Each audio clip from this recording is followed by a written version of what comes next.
Every kid has a great story to tell. Have one? Well, we're listening.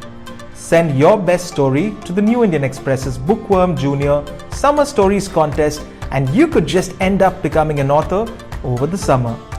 What are you waiting for? Get writing.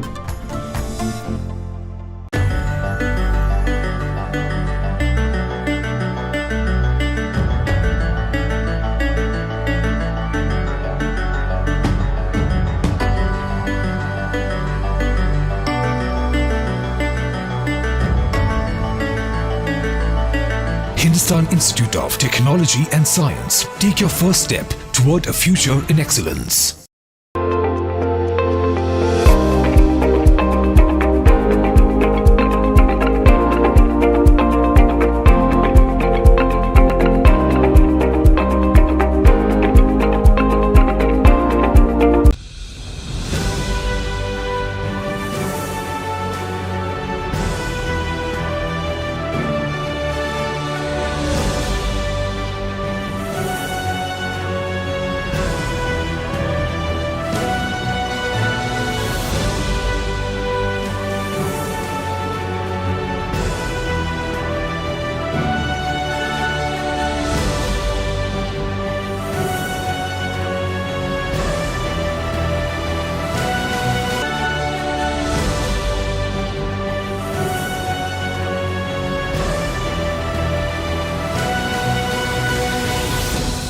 Hi and welcome to yet another episode of the New Indian Express's Let's Debate, supported by the Hindustan Institute of Technology and Sciences and MEIL. It's been our pleasure to bring you some of the best debaters from across the country. These are students from India's high schools from across, and when we say across, we really do mean across. We have people from over 35 cities, we have over 200 students, and we have people from over 100 schools. And if that isn't the largest inter-school virtual debate competition that India has seen since the pandemic, I don't know what is. Thank you so much. We've got a full house with us today, and we also have with us two fantastic judges whom I'll come to a little later. The topic that's on the table today is, it is right for schools and governments to monitor your social media activity. That's right.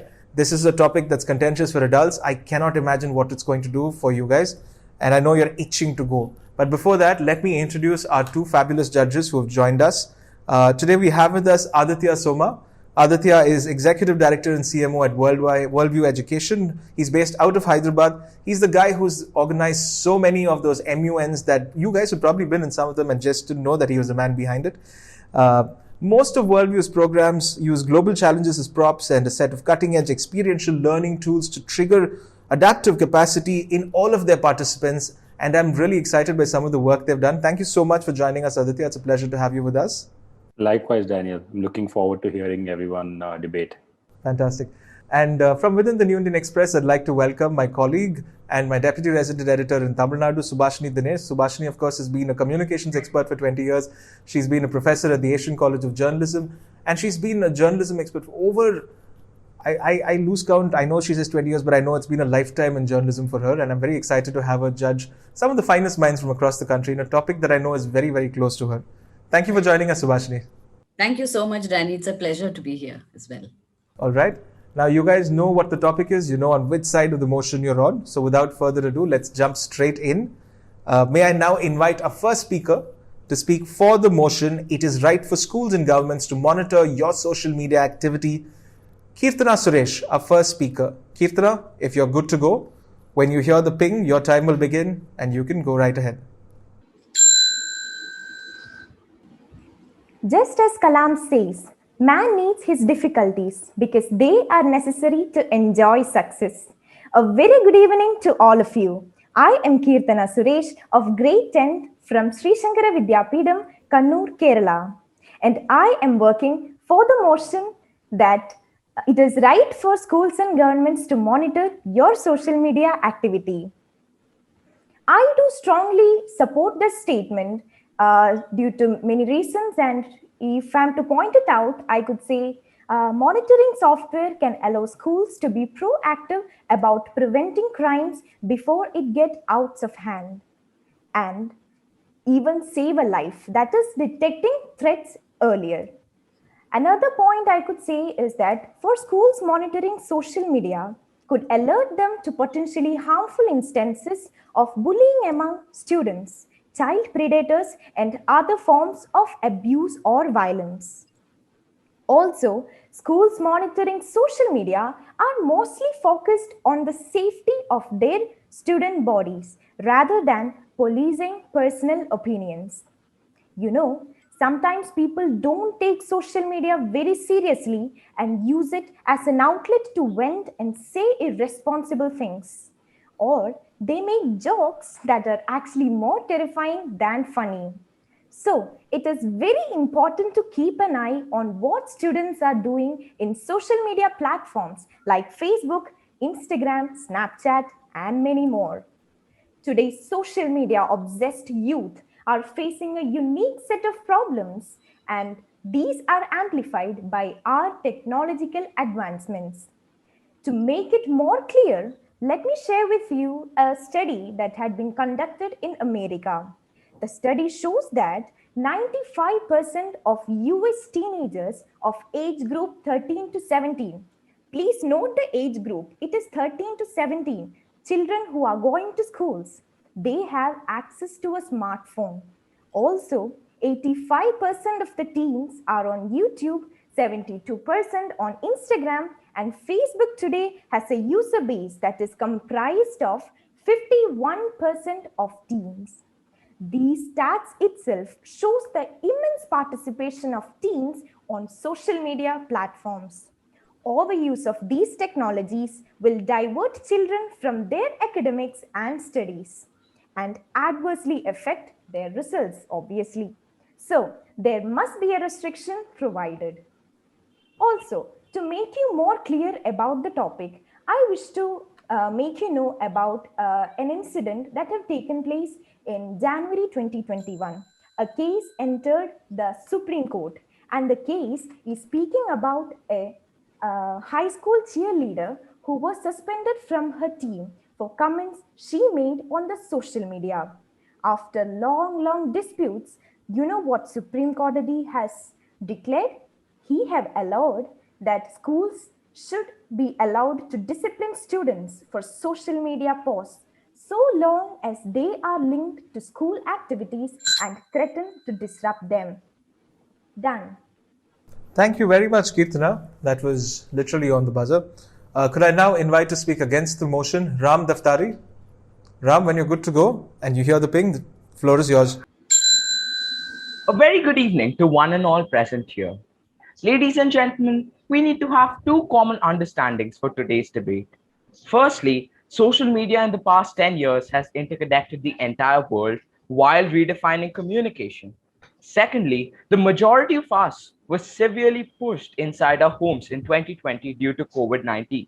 This made us heavily dependent on social media with all our conversations, documents, and interests reposited in.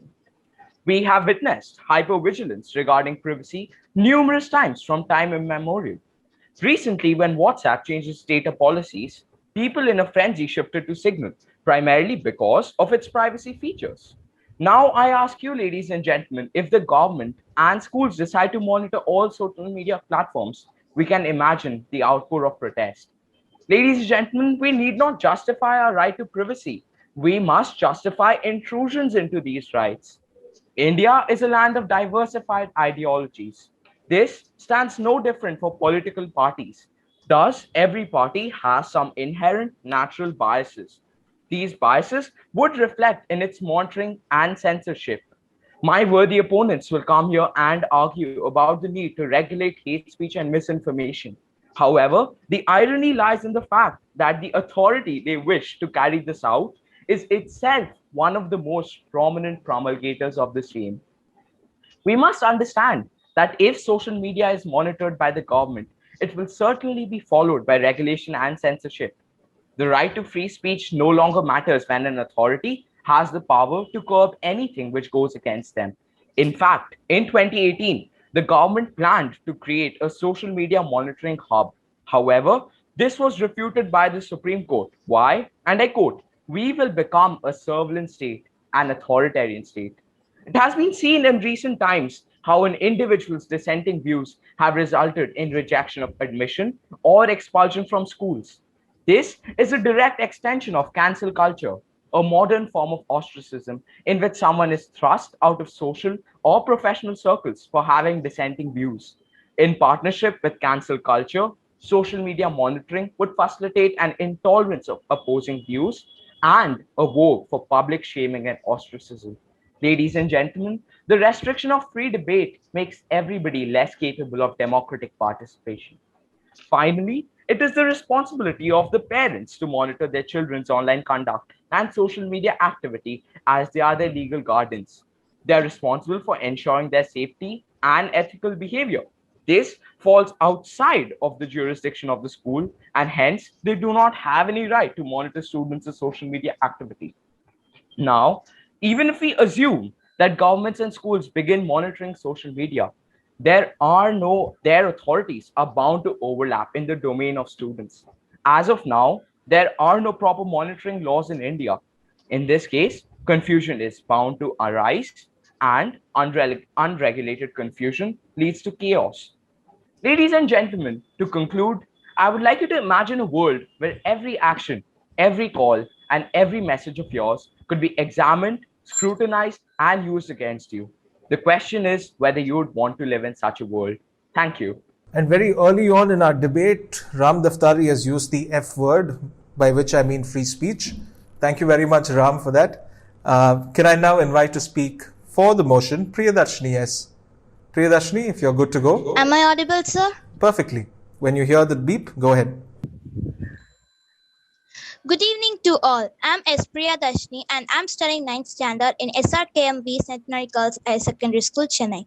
I'm here to present my views for the motion. It is right for schools and government to monitor your social media activity. Social media found its way into the mainstream of young people in the previous decade with sites like Facebook, Twitter, etc., offering millennials the opportunity to connect with each other virtually. Now, there's a whole new generation of young people who practically grew up with the new tech innovation, not knowing what life is without it, arguably. But social media, while posing many benefits, it has been called out as a major influence in things like school bullying, in which why schools are debating whether or not to monitor teen social media activities. In fact, schools across the country are starting to make efforts or ramping up previous efforts to get their handle on school bullying manifested through social media. But this has brought up the motion of imposing on the privacy on school students. Should schools monitor social media? And if so, should they look up at only specific posters? Also, what kind of training should go into this? How will students' rights be protected? Monitoring is not necessarily equivalent to policing social media. Monitoring is based on paying close attention to the public usage of certain keywords as compared to policing, which involves hacking into emails and accessing personal messages on social media sites. For schools, monitoring social media accounts and keywords could alert them to possibly harmful instances related to bullying, child predator, self-harm, suicide, or inappropriate relationships with faculty or staff. Those in favor of monitoring promote that early detection and prevention of potentially dangerous situations can help keep students safe from harm by their own doing or others. In general, schools that monitor social media are focused on the overall safety of their students rather than cracking down on things like personal opinion. Now, the Indian government wants an handle on student social media profile, and that has sparked an outrage, and we need this debate. The government has directed all the higher educational institutions to link social media handles of students with the Institute and Ministry of HRD. The move is aimed to connect the students and share positive achievements by the students and institutions. It is only to share good practices by the institutes and motivate each other by best performances. So I conclude monitoring social media is focused only on the safety of the student rather than cracking down on things like personal opinion. Thank you. All right, safety first. Thank you very much, Priyadarshini. Could I now invite to speak against the motion, Vanya Bansal? Vanya, if you're good to go, floor is yours. Good evening, respected judges and fellow participants. My name is Vanya from the Shiv Nadar School, Noida, and today I will be speaking against the motion. Social media is a digital platform that allows you to share your views and connect with other people. It allows you also to share your thoughts, pictures, personal life, professional life, etc. with the world. Who isn't aware of social media platforms like Facebook, Instagram, Snapchat, Twitter? These days, most of us spend a lot of time on social media. 45%, as per the Hindu news report, 45% of the world's population is on it, and the daily average time spent on social media is 2 hours 24 minutes. Social media is something that students like using.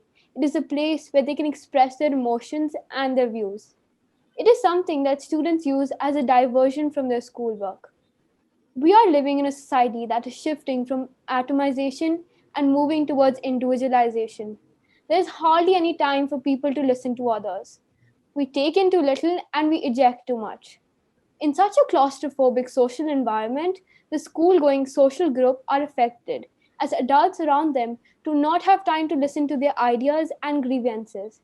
Hence, this age group resorts to social media as a diversion, as a cathartic space to seek emotional consolation.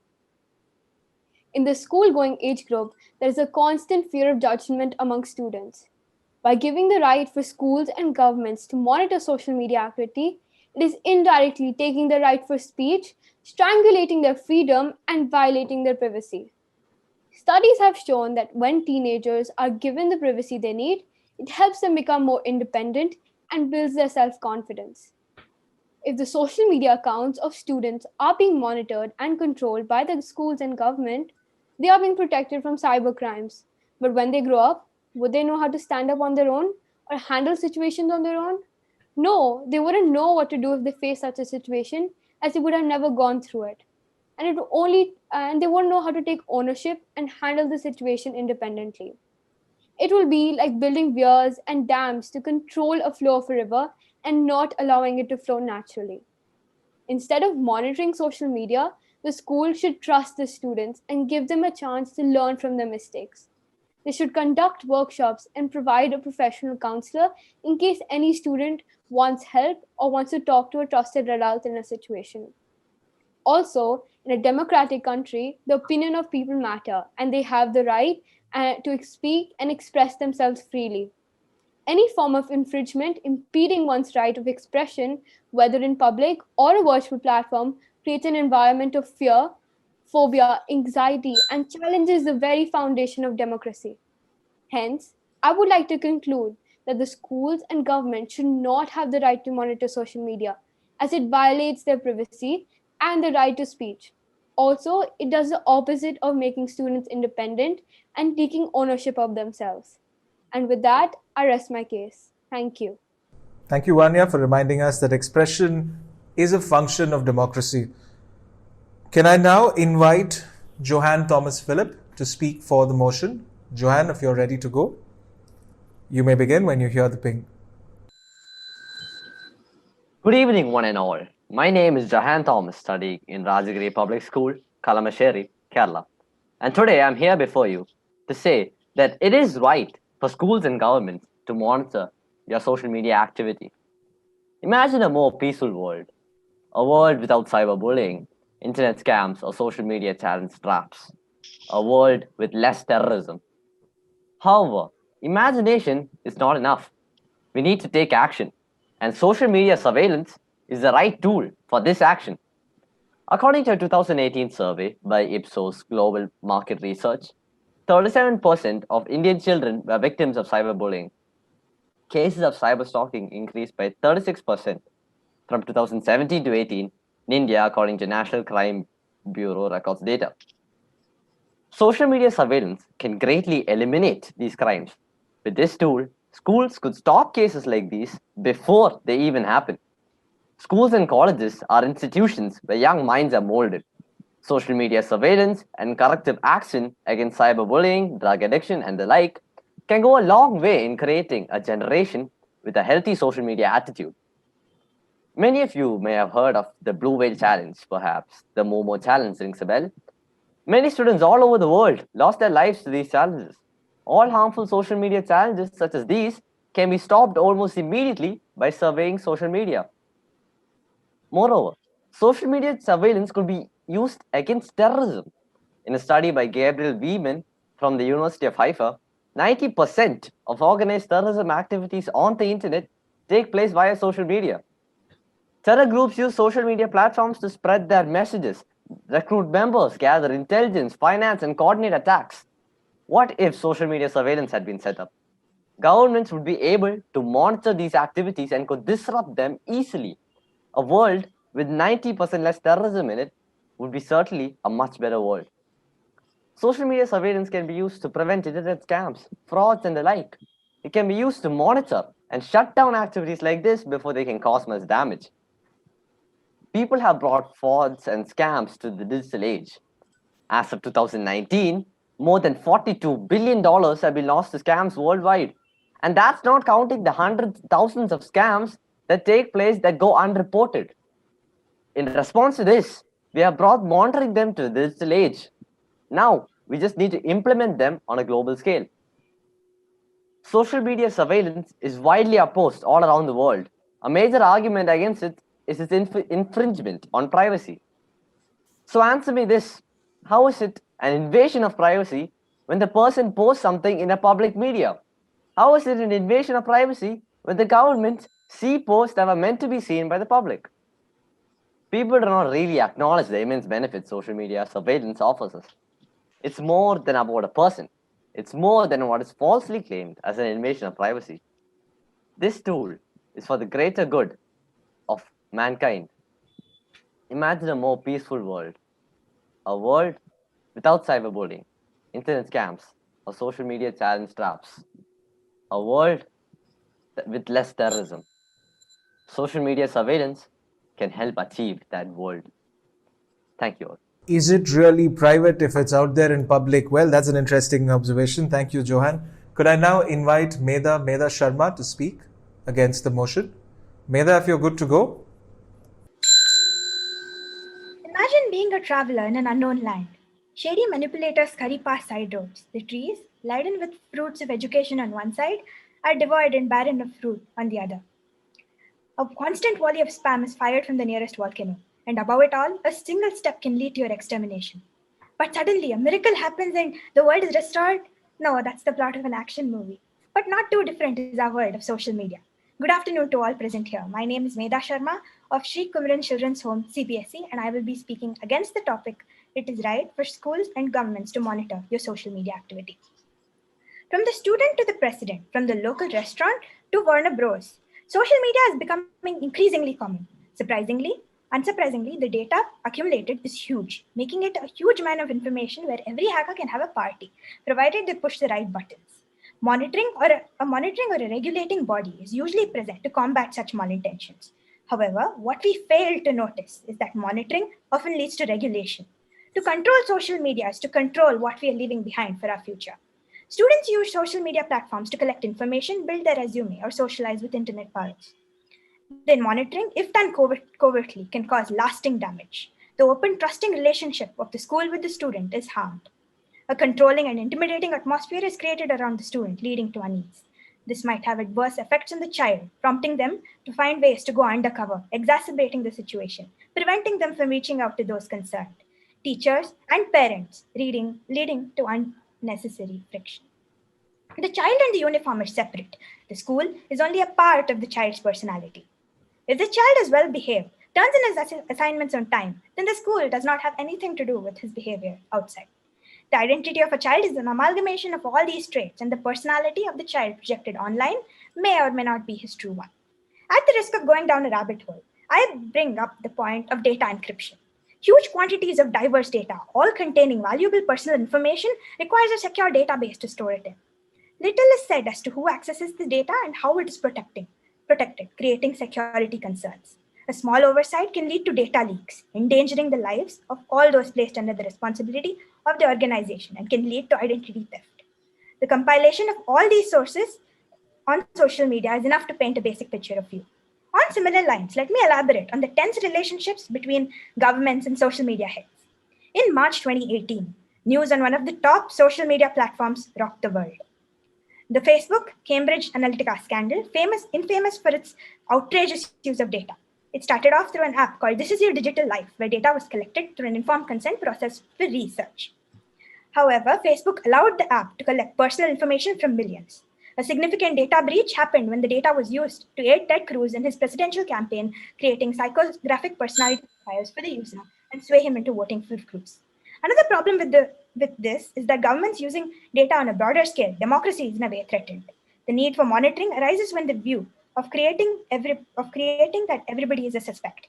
With this data, authorities can track those in protests. Individuals become less likely to join organizations, refrain from speaking out, knowing that their words could be used against them. Immigration could be denied based on their personal views, propagating stereotypes, influencing discrimination. In other countries, one's political views or social interactions can lead to punishment.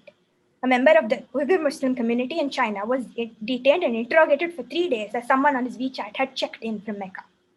The deeper we dig, the worse it gets. The fine line between ethics and power is blurring, and it is at the risk of falling into the precipice of social indifference.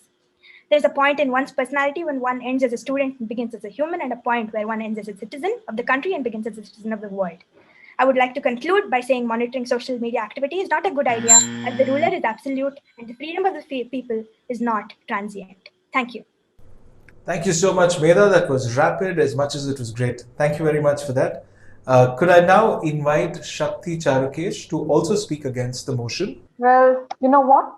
My brain starts working since my birth and never stops until I stand to speak in public. Well, I'm Shakti Charukesh of NCCS in Anda Central School, Europe. I'm going to solve the problems against monitoring the social media of students. And my topic is that it is not right for the government and schools to monitor the social media activity of students. To support my point, I have civil and human rights concern. According to the civil and human rights concern, it violates the digital privacy of students, it violates the human dignity, and it also violates the autonomy of a student. And it is obviously true when it comes to monitoring the social media activities of students. And I have 3 golden points which states that how harsh it is to monitor the social media activities of students. The first one is that it violates the privacy or it invades the privacy of students. Students may not be willing to share their personal chats, or they may not be willing to post their personal information to be seen by any government or any schools. So when government or schools take initiative to see their personal post, it is always gonna be it is not gonna be good to see their personal post, or it is always denying their privacy. And the second main point is it can chill expressive activities that are critical for the development of young men. To make it clear about this point, I will say an instance. In Texas, there lived a boy named Ahmad Mohammed, which is famously called the Hawks bomb incident. He invented a clock and it was posted in the social media. While it was posted in social media, the local cops and the teacher of that student actually mistook it as a bomb. And it was then given to the cop, and that child was handcuffed in front of his students. And by this incident, what can you understand is this can chill the expressive activities, and this can make the students suppressed to express their creative minds in social media. And the third important main point is it can disproportionately burden minority people, or it burdens the student on the basis of language. And nowadays, all the social media are commonly mentioned in the language English, but not all the students are well versed in the language English. So what happens is the student who is struggling to speak English from any part of the world, or from any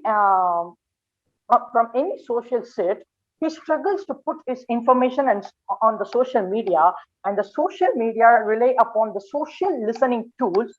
The social listening tools often rely upon the keywords, but these keywords put by the students are often misunderstood by these tools, this software, and it is often misunderstood by the teachers.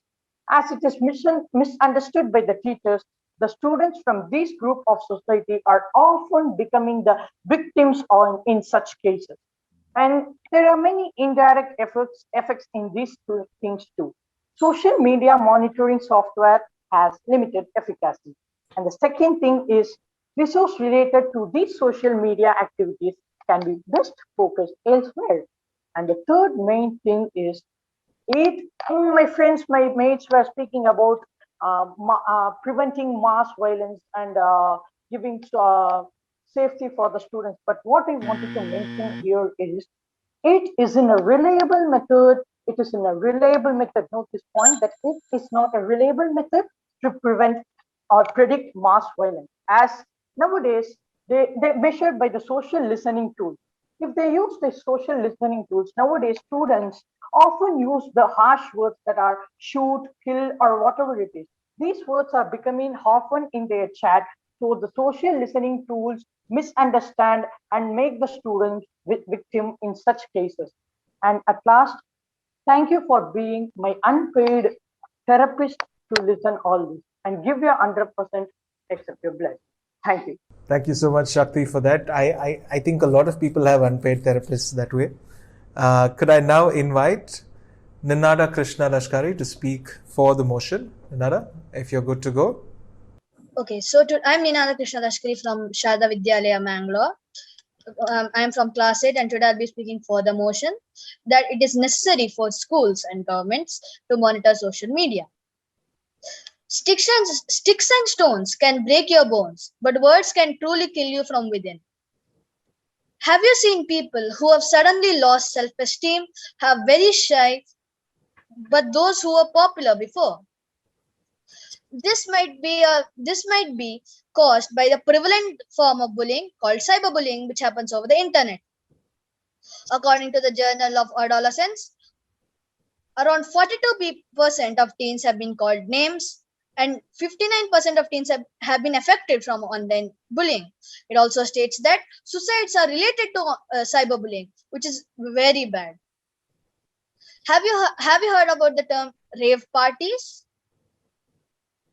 Rave parties are where drugs are distributed to teens, Bollywood stars, everywhere. You must have been listening to the recent news that the NCB is conducting raids again and again to find drugs which are with peddlers.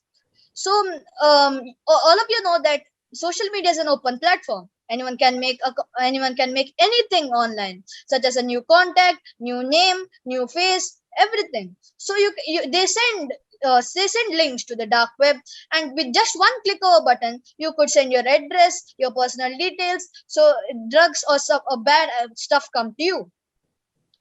Next, I'm gonna talk about child sexual harassment. You must have all heard about about people being exploited on social media, people receiving texts which are not meant for them. According to Bark, which is one of online social media platforms, they give out these names of online predators.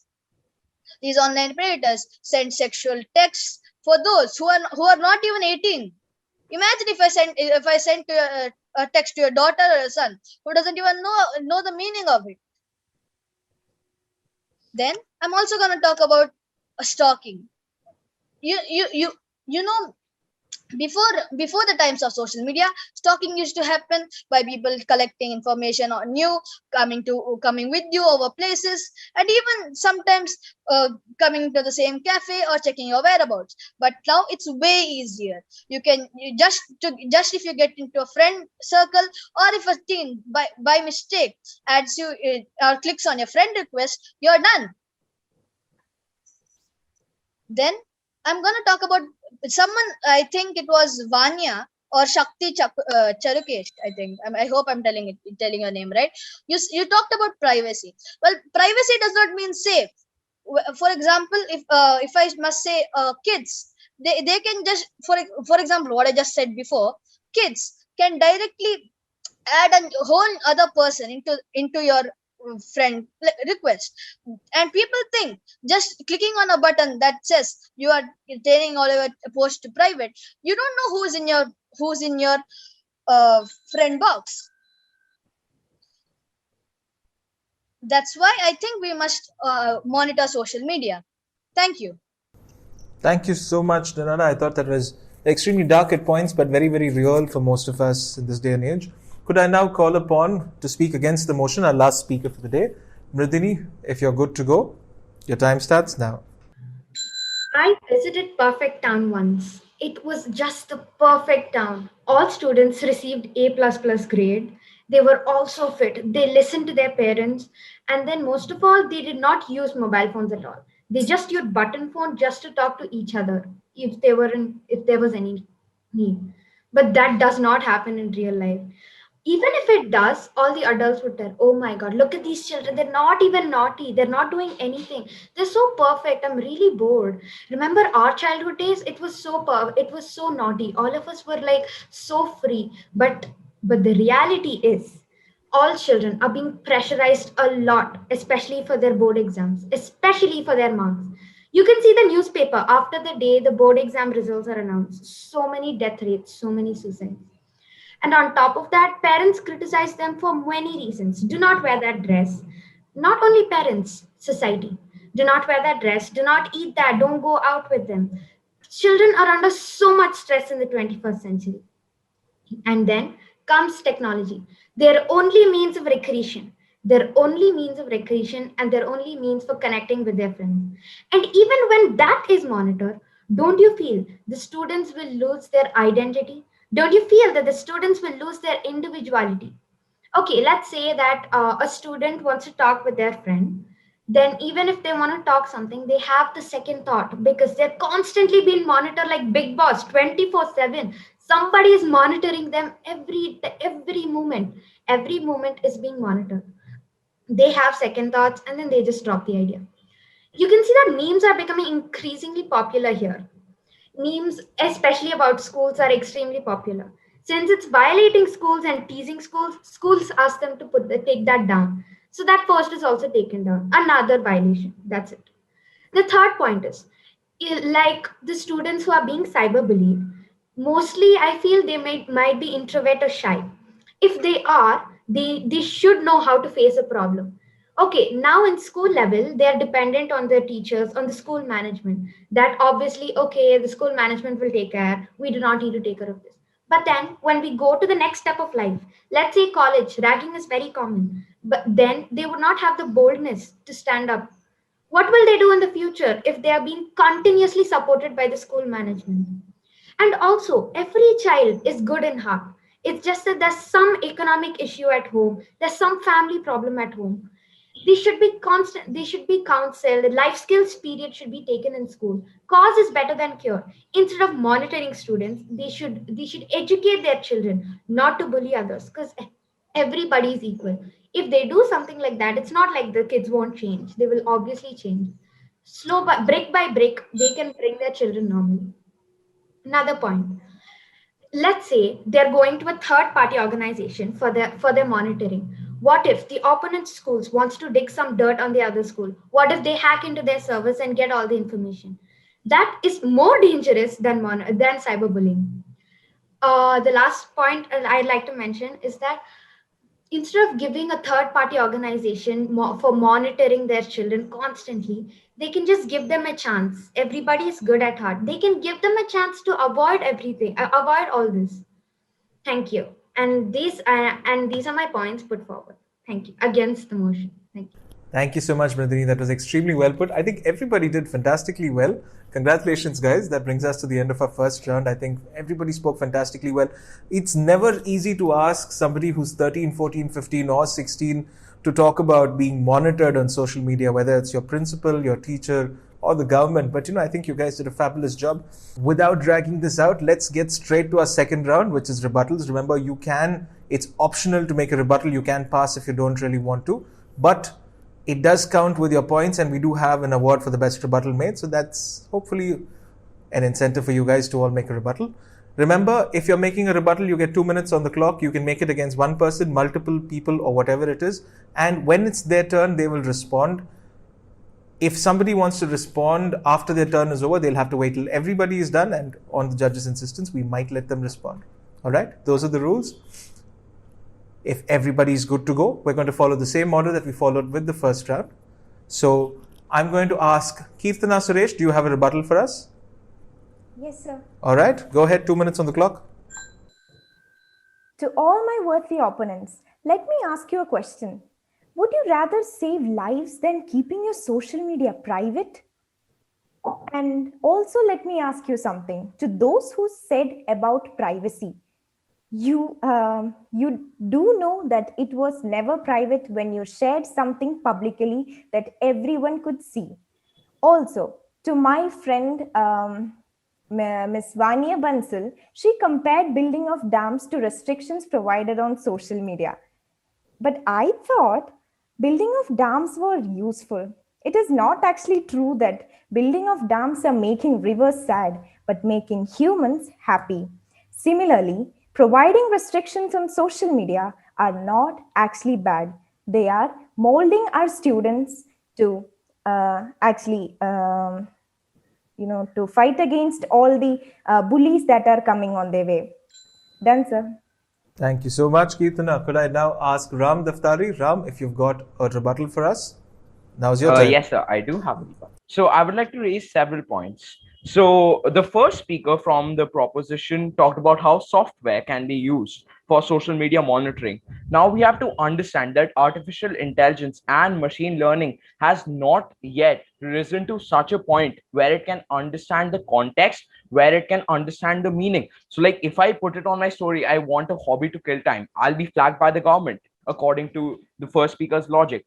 Then several speakers talked about how social media can curb cyberbullying, how it can curb violence. However, this can be curbed only by psychiatric experts observing students to notice such signs. And one has to think about the cost, one has to think about lack of psychiatric experts. Like it has been seen for schools monitoring social media, there has been an intense lack of psychiatric experts. Now the third speaker talked about increase in self-harm and violence rates. But do you not understand, if the rights of freedom of speech and privacy are denied, there'll be suffocation because a person cannot speak their mind out. Then think about the mental implications of that. And also several people are talking about privacy, they fail to realize the true meaning. Talking about privacy, like people should not have nothing to hide, is like saying that people shouldn't have free speech because they have nothing to say. We do not need to justify right to privacy, we must justify intrusions. And finally, the blue whale game. Neither the schools nor the governments can legally restrict what students are doing. That responsibility falls on the parents. Hence, the parents are responsible for curbing the spread and also looking at the individuals. Thank you. And as with most of the things, parents get blamed in this equation too, unfortunately. It does not pay to be a parent. It really doesn't pay to be a parent, I can tell you that. All right. Could I now ask Priyadarshini S if you have a rebuttal for us? Yes. Go ahead, Priyadarshini. I start my rebuttal that my friend said about democracy. Democracy needed is, freedom needed is, but over democracy and freedoms are danger to our society. Particularly for teenagers, social media gives us over freedom. This freedom gives a discipline in a danger to our modern life. Schools and governments are like a mother and father. If a mother and father monitoring me is offense, no, they are well-wishers. In a sea of social media, several sharks are there. They can hurt you in many ways. Without monitoring, our friends can be diverted to wrong ways. Without monitoring, social media gives a lot of lesson for students. Several students of JNU campus lost their careers and put their life in jeopardy. Student leaders are chasing each other, damage university properties. Many students facing criminal police action because of without monitoring by university authorities. So I conclude monitoring is definitely needed of the hour for teenagers. Thank you. Thank you so much, Priyadarshini. I'm going to remember this, that schools and governments are like your mother and your father. I'm going to remember that for a while. Vanya, do you have a rebuttal for us? Yes, I do. Go ahead. So the basic meaning of privacy or something that is private to someone is that something is sensitive to that person and wants to keep it a secret or wants only the close friends know. And some of you have pointed out that having a social media account and if you're sharing a picture or if you're sharing your thoughts, it means that you're already sharing it to the public. But what if I've only added a close friends of people on my social media account? There's an option of having a private account instead of a public account. Also, Johan had added that the government looking at your chats and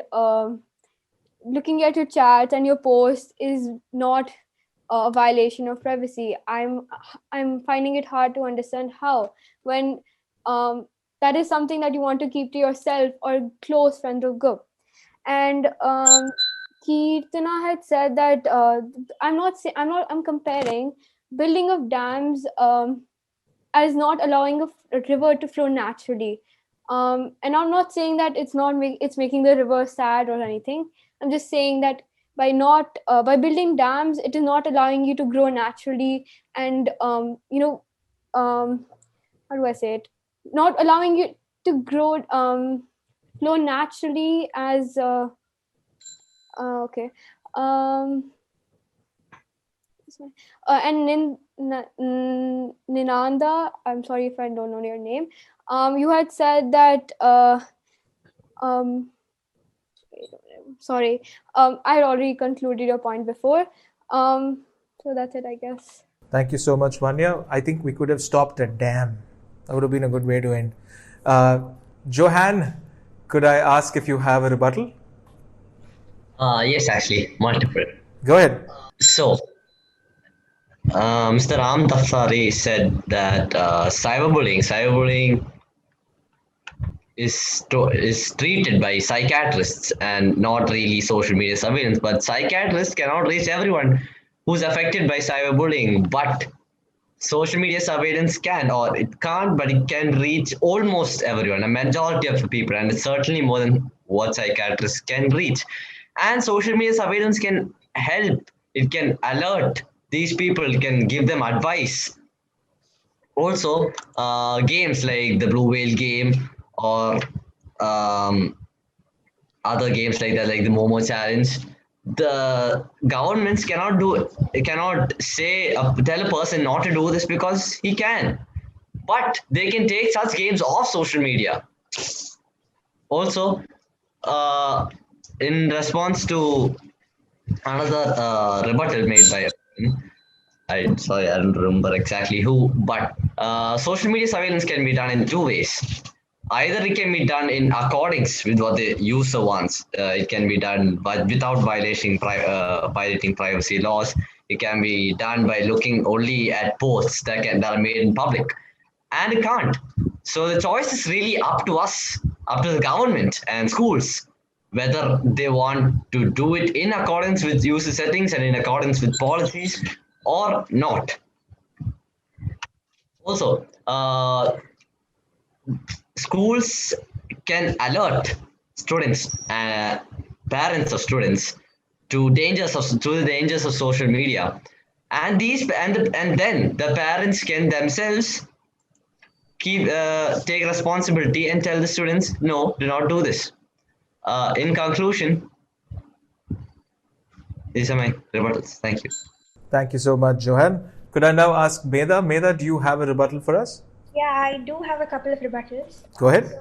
My first point is I don't remember who, but one of them said that it's not the point was that it sullies the honor of the school or something like that. So, I mean, at a level, it's right, but sure, when a student is representing the school or a citizen in this country, then monitoring it might be deemed correct. But for the masses, it seems wiser to prevent the barrage of restrictions you need to monitor the account and monitor activity to a minimal extent. And also, another rebuttal I had was that when somebody said about privacy, how is it the privacy of students was violated because they had invasive techniques or something like that. So it's not privacy because it fails to take into consideration a number of important issues like collecting personally identifiable data or recordings which are like unique to you. So yeah, those are my two rebuttals. And that's a very contentious issue. It's managed to get Zuckerberg up to Capitol Hill several times. Okay, could I now ask Shakti? Shakti, do you have a rebuttal to make? Yes, I do, sir. Go ahead, Shakti. Well, I have several points to convey. That first, software, the present softwares cannot understand human chats, or they cannot understand the way of expressing our thoughts or human thoughts. They are not still developed, or they are not in that level to understand our thoughts or our keywords which we use in our social media. And it is interesting when I speak about this privacy, then how can a government, or how can somebody sneak into my personal data, or how can they take my personal data without my permission? And it is me who decide whether I should send the message to my friend circle or the first circle whom I prefer. If I send those messages to my personal friends, there is no, you cannot sneak into my data, or uh, you cannot take access to my data, my messages or my chats. This is what I wanted to convey. Thank you so much, Shakti. Could I now ask Ninada, would you like to make a rebuttal? Yes, sir. Go ahead. The first thing I wanted to talk about what I think Meda said. She said that the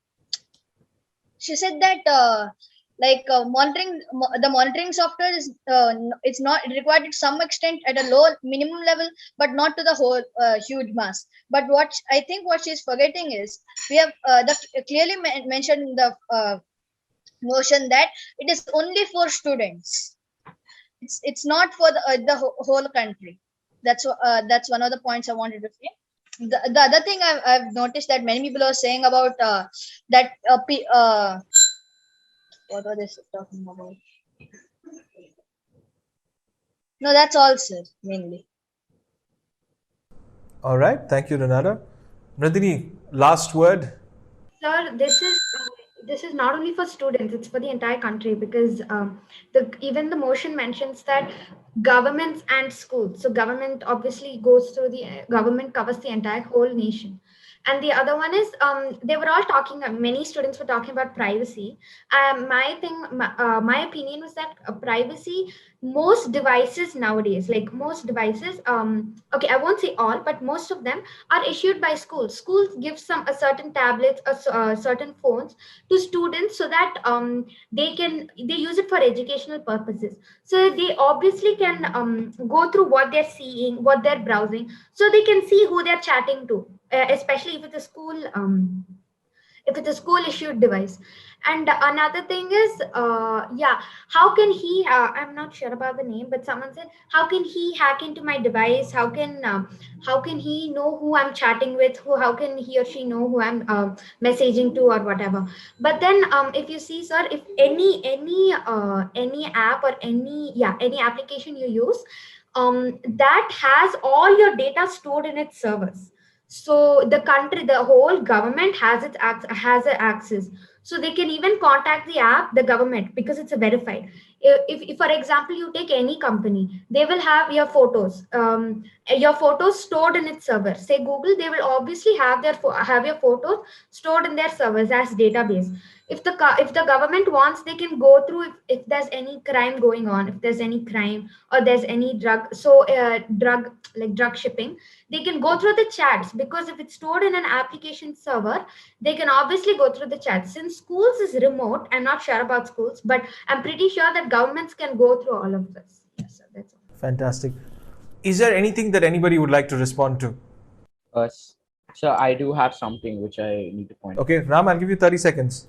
So Johan talked about how I was talking about psychiatrists pointing cyberbullying. That is a gross straw man fallacy. I was talking about how cyberbullying would be pointed out over social media through psychiatrists. You must understand that only a trained expert, a psychiatrist, can through a person's post or a person's messages understand that he is undergoing something. And if we are talking about cyberbullying, I'm pointing out towards the cost. I'm pointing towards the lack of experts. That's what was my meaning. Fantastic. Is there anybody else that would like to respond to anything? Yes, sir. I had Okay, Meda. To my deserving opponent, Ninada. So I don't think, I'm not sure whether you understood what I was saying. I was saying that when a student is representing a school or representing his country, then it makes sense to monitor it to a very minimum level, because basic decorum and basic behavior must be maintained online. But I'm talking in context of the whole country. It's not required for them to monitor everybody in the whole country, because just because of the amount of data, and it's your content. It's not meant for others to view. It's your personal opinion. Thank you. Thank you, Medha. One more person, if anybody would like to speak. One last person. Okay. Vanya? Yeah. Vanya? Okay. Many of you said that cyberbullying can be prevented in the first place if the students are guided, and it can be prevented without monitoring them, as in the first place, as through cyber workshops and a counselor that guides you throughout the process. Also, many of you have said that school devices can see what you're doing. That is obviously there because they make you sign a consent form, and it's with the consent of the parents as well. So I just wanted to point that out. All right. I know I cut somebody off, so I'm just going to. John, do you want to speak? Yes, sir. Actually, okay. yeah. 20 seconds. Okay, so somebody had mentioned about the schools and governments could hack into your devices, take your data that is stored by sites on you.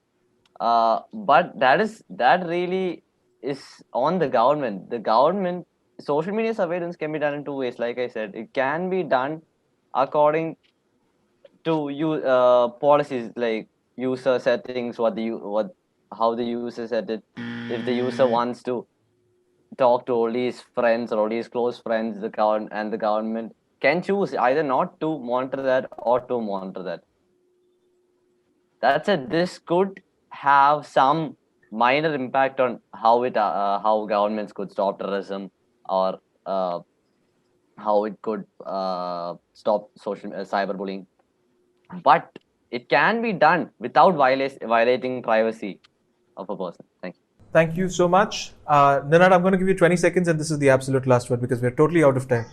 Yeah, so what I wanted to point out is it's my personal opinion that parents who are above the age of 40 or 45, they don't know the internal workings about social media. They don't know the recent new abbreviations.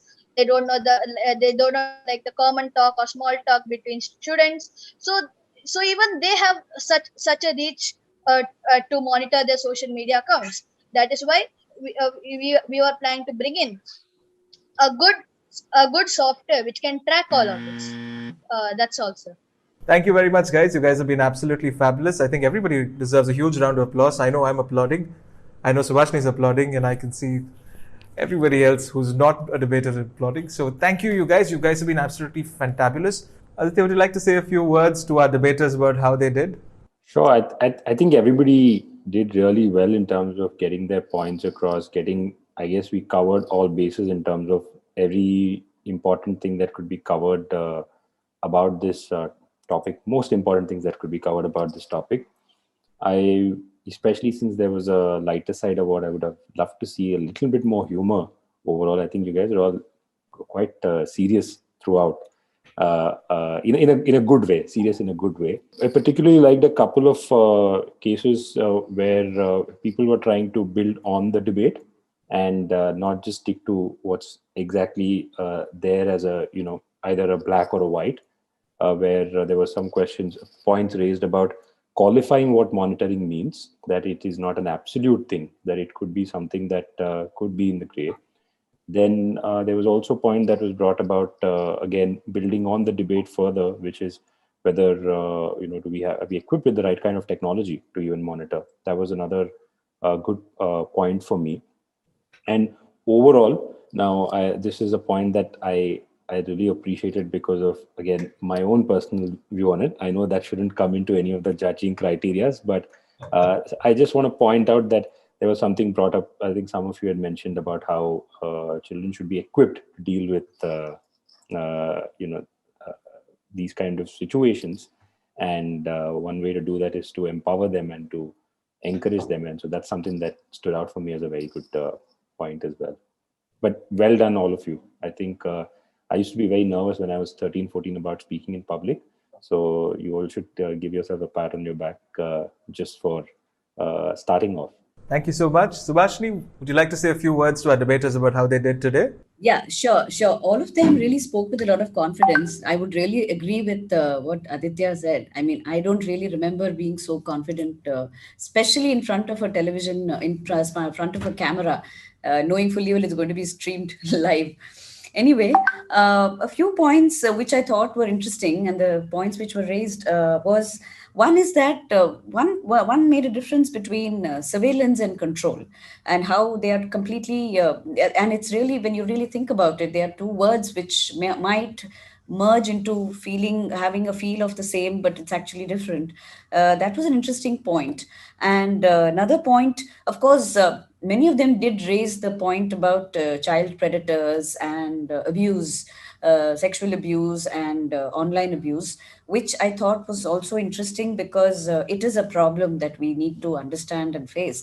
Like I said, in the danger of sounding a little biased, and also being a woman, I think it is important to understand that this is a very important point which was made, of being in the receiving end of someone who's a sexual predator. The other point, of course, was probably not very necessary, was terrorism being brought into this whole scheme of things.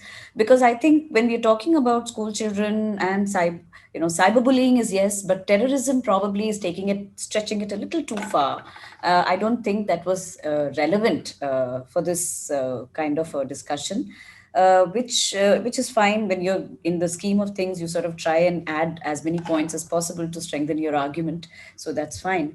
And rave parties and drug abuse was another point which was made, which is, I thought, also important and interesting.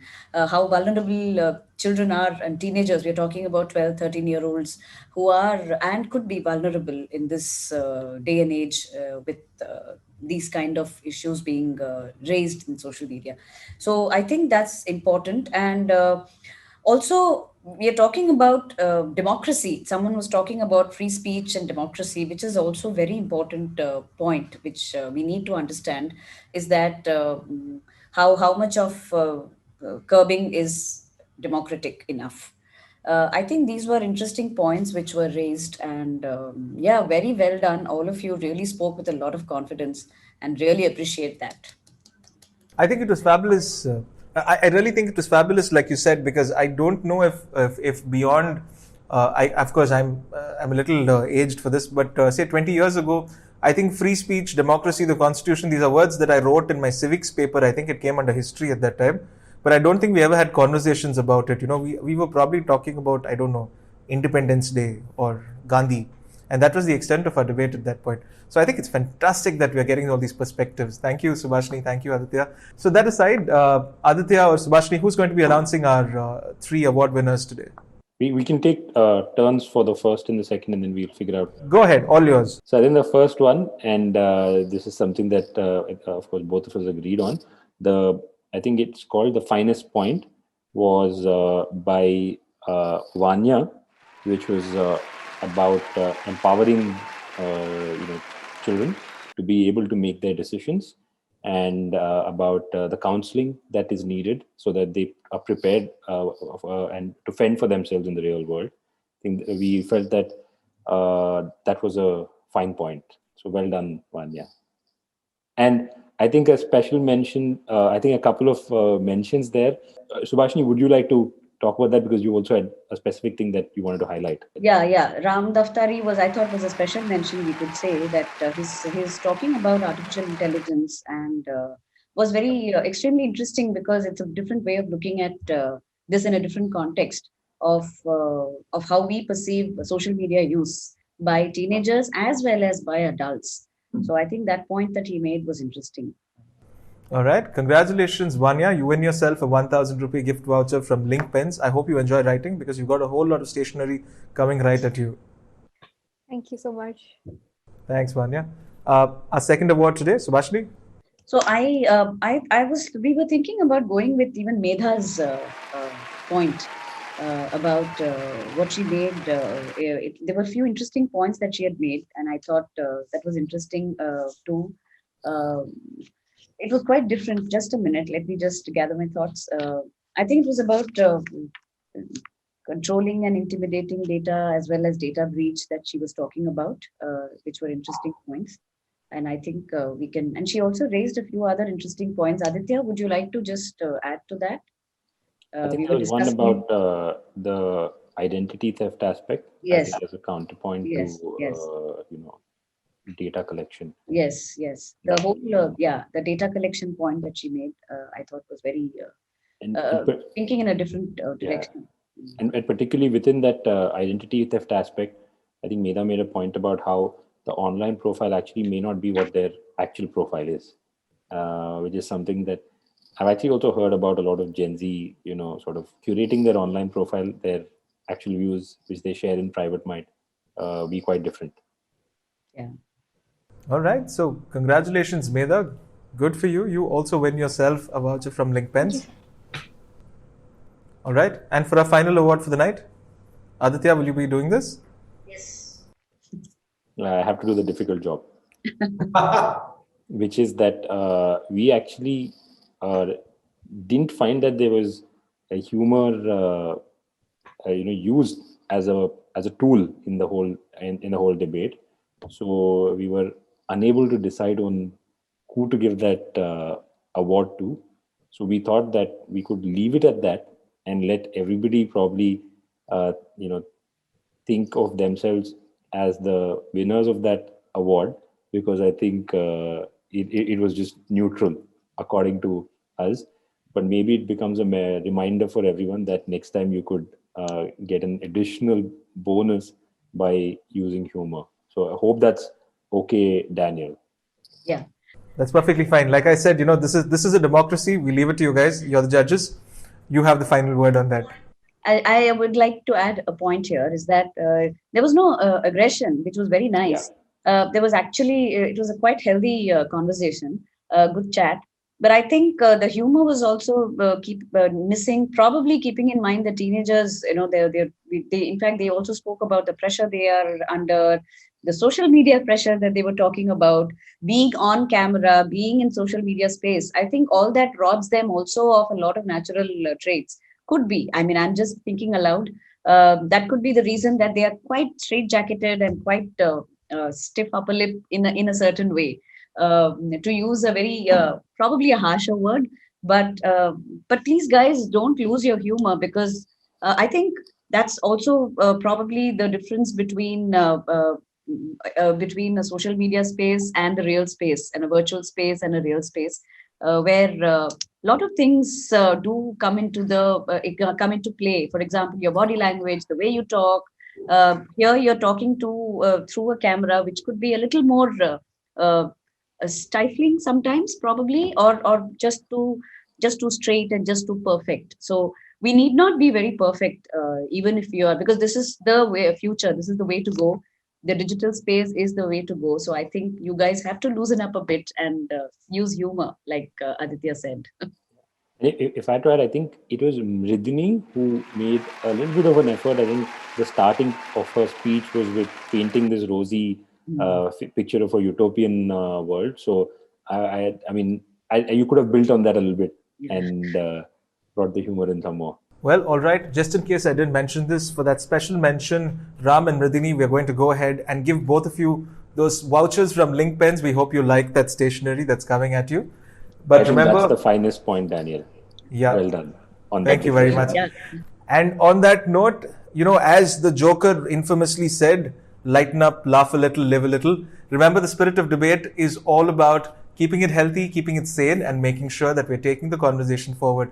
Thank you very much, Subhashini. Thank you very much, Aditya. Thank you very much, everybody.